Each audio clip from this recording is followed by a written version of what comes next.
আমরা doctor Mohammad ইউনূসকে doctor Mohammad Yunus বলি, আমরা ইউনূসচা বলতে পারি না। আমরা এরকম যারা নুরুল হুদার মতো জুতার মালা নিয়ে ঘুরতে পারি না, আমরা এরকম গালি দিতে পারি না, বুঝছেন? এটা হচ্ছে আমাদের অন্যায়। আমরা এখানে এত ভদ্র কেন? এত ভদ্র দিয়ে বাংলাদেশে কোনো কিছু হয় না। মব সৃষ্টি করে, অনশন করে নিবন্ধন নিয়ে যায়। আমরা দলের আত্মপ্রকাশের পর থেকে, আবেদনের পর থেকে আজকে পর্যন্ত 214 দিন সময় অতিবাহিত হয়েছে আমাদের।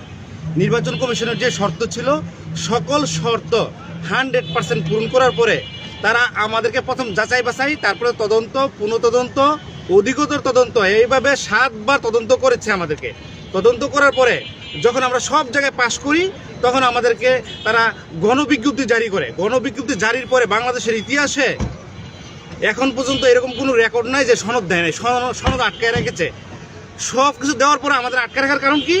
আমরা ডক্টর মোহাম্মদ ইউনূসকে ডক্টর মোহাম্মদ ইউনূস বলি, আমরা ইউনূসচা বলতে পারি না।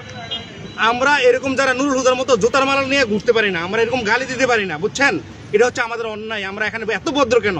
এত ভদ্র দিয়ে বাংলাদেশে কোনো কিছু হয় না। এখানে একটা কথা আছে, যেমন কুকুর তেমন মুগুর দিতে পারলে তখন সম্ভব। এই মুগুরটা আমরা দিতে পারি নাই, দেই নাই। কারণ হচ্ছে ডক্টর মোহাম্মদ রফিকুল আমিন উনি শিখাইছে, ট্রেনিং করাইছে যে না, ধৈর্য ধরেন, আইনের ভিতরে থাকেন। আজকে পর্যন্ত 110টা চিঠি দিয়েছি। সবার আগে সনদ দেওয়ার কথা আমাদের, কিন্তু এখন আমরা সনদ পাই নাই।